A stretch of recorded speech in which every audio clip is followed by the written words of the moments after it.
Dès le début de la paracha, Rashi annonce son intention de citer largement les interprétations du Midrash Tanchuma. Et d'emblée, il soulève la question brûlante de savoir, mais pour quelle raison Korach s'est-il décidé à s'opposer à Moshe Rabbeinu? Et la réponse, c'est qu'il a été jaloux de son cousin, Elitzaphan ben Uziel, qui avait été nommé prince de la tribu des enfants de Kehat par Moshe sur ordre divin. Et le raisonnement que Korach a tenu était le suivant. Mon père, Yitzhar, et ses frères, sa fratrie en tout faisait 4 frères. Le plus grand d'entre eux, l'aîné, c'était Amram, le père de Moshe et de Aaron. Et ceux-ci se sont arrogés 2 dignités principales. Moshe a pris la royauté, Aaron a pris la grande prêtrise, Kohen Gadol. À qui revenait maintenant la dignité suivante? N'était-ce pas à moi, Korach, fils de Yitzhar, qui était le puîné, le deuxième dans l'ordre de naissance? Au lieu de cela, eh bien voilà que Moshe nomme prince, non pas moi, non pas le fils de Hévron, mais le fils de Uziel, qui était le plus petit des frères. Et c'est pourquoi il a dit, je vais faire un scandale. Quand on voit ce commentaire, on se dit tout de suite que ce que Korach a convoité, c'était le principat, la présidence de la tribu, c'était la place de Elitzaphan ben Uziel. Quelle est notre grande surprise, et tous les commentateurs soulèvent la question, c'est que tout de suite, même avant même d'avoir dit cela, Rashi nous signale que Korach, l'objectif de Korach était d'obtenir le poste de Kohen Gadol.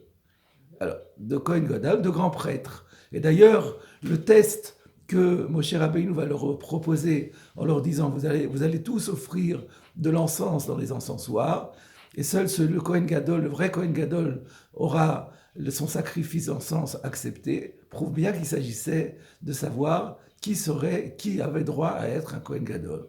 Et donc la question se pose, il est jaloux du Nassi, il est jaloux du prince, et au lieu de demander à être prince, il demande à être Kohen Gadol. Je voudrais vous proposer une réponse qui m'est inspirée par une toute petite phrase du Sfat Emet dans un tout petit commentaire sur la paracha.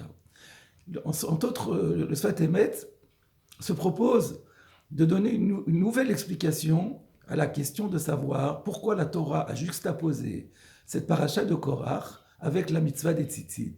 On se rappelle que la semaine dernière, dans la paracha de Shlach Lecha, le dernier paragraphe concerne la mitzvah des tzitzit, de sorte que la mitzvah des tzitzit est juxtaposée à la contestation de Korach. Mais quel rapport y a-t-il entre les deux? Le Sfat Emet nous dit que, encore un commentaire du Tanchuma rapporté par Rashi, que Moshe avait averti Korach et les 250 autres personnes qui l'accompagnaient que ceux qui se prêteraient à ce test des encensoirs et qui ne méritaient pas d'être Kohen Gadol, eh bien le paieraient de leur vie. Et donc la question se pose, si encore on peut comprendre que les 250 personnes étaient trop ignorants pour accorder du crédit à cet enseignement de Moshe, mais Korach, piqué à Chaya, Korach était tellement intelligent, comment a pu-t-il se laisser aller à une telle folie?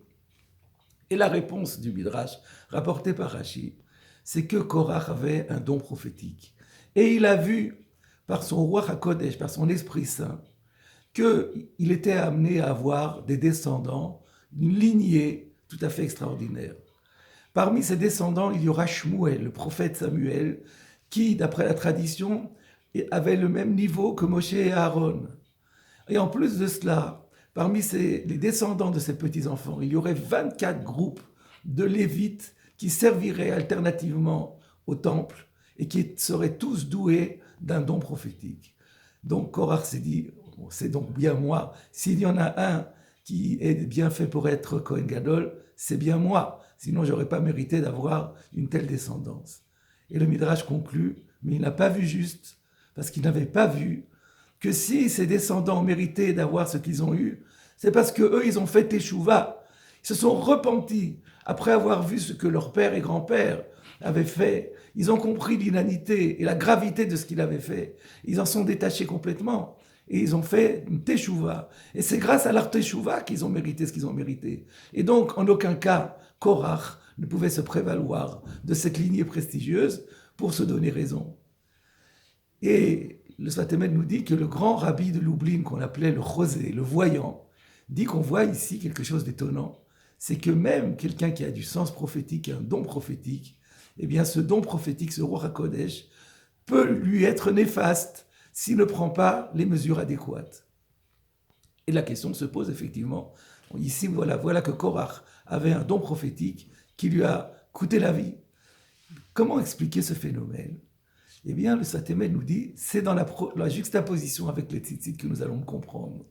Que veut dire le mot tzitzit? Dans la paracha Shlach Lecha, Rashi a expliqué que tzitzit, ça vient de tzitz, qui veut dire regarder en hébreu. Comme par exemple dans Shir HaShirim, on dit metzitz min hacharakim. Il regarde par le treillis. Donc tzitzit, c'est ce qu'on regarde. Roitem oto. Il convient de regarder les fils des tzitzit. Mais tzitzit, non seulement il faut le regarder, mais le tzitzit est là aussi pour nous apprendre à regarder. Le tzitzit, nous donne les leçons pour regarder les choses de façon exacte et de ne pas se tromper. Et c'est le mérite de cette mitzvah des tzitzit.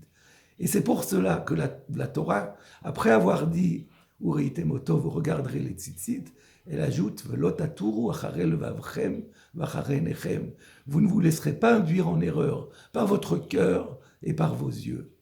Et là, on remarquera qu'il est dit « levavchem », votre cœur avec deux vaves, avec deux bêtes. Le vav, le cœur en hébreu, c'est lève. Mais parfois la Torah dit « levav », comme dans le premier paragraphe du Shema. Tu aimeras Hachem de tout ton cœur, b'chol levavcha. La Gemara dans Brachot, page 54, explique pourquoi il y a deux bêtes, un pour le Yetzer Tov et l'autre pour le Yetzer Hara. Il faut servir Dieu, aimer son Dieu et le servir avec nos deux penchants, non seulement le bon penchant, mais aussi le mauvais penchant. Et là, pour Korach, voilà ce qui s'est passé. C'est que Korach a su appliquer la règle de ne pas se laisser entraîner par son Yetzer Hara, mais il n'a pas su comprendre qu'il fallait aussi ne pas se laisser entraîner à son Yetzer Tov.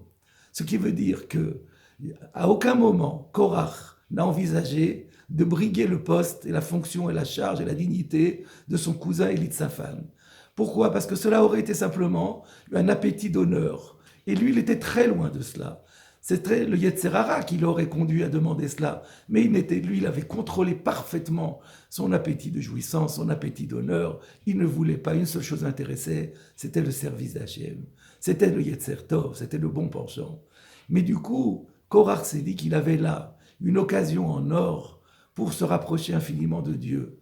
S'il obtenait, par le jeu de l'égalité des droits, il obtenait le poste de Aaron à Cohen et il devenait grand prêtre, il aurait une occasion à nul autre pareil de se rapprocher infiniment de Dieu.